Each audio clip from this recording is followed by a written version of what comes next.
Howdy, my good friends. So I want to do a short video today on who do you get your advice from. So there's plenty of advice, information out there, and then obviously it comes down to how you implement it. But how do you know it's the right advice, or how do you know it's the best advice? Because there's plenty of it.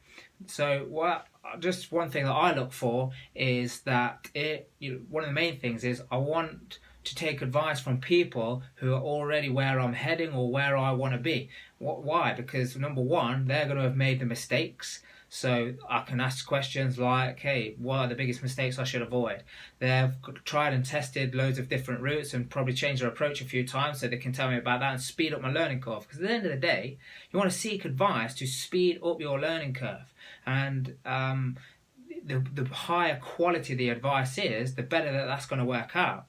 Now, you've got to be careful that you don't start taking advice or listening to the little gremlins that will start forming in your head when you start taking advice from people who either, number one, they're quitters, so they quit themselves, or even worse, they never even started in the first place. So, like, there's a subject or there's a business or there's something that you're doing, and they want to start giving you loads of advice, but they've never done it themselves. So that can start to build stories in your own head, and then like your judgment is wrong because you're not taking that advice from someone who has been successful at it. Or you've got the other type of advice where they may have tried it and it didn't quite work out for them, and they just weren't persistent enough, or they didn't keep going, and they didn't. So again, quitting. And what it is that they're kind of scarred from their situation or experience, so they want to pass on and project that onto you, so then their advice is like tainted a little bit. So it's okay to speak to people who have had a bit of a rough time, but at the end of the day, you want the people who have done that and had that rough time, but then actually come through and like they know what it takes to push and persist and correct themselves and actually get there.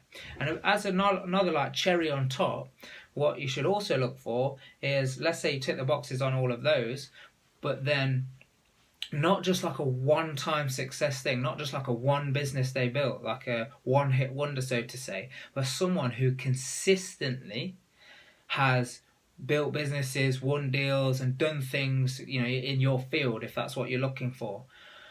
And then even better than that, and the next level up, is not just the people that also just teach it, because there's a few people who want to train and teach others and give advice out who have never done it before, but then you do get the people who have done it a little bit themselves and now they want to turn their hand to just the teaching part.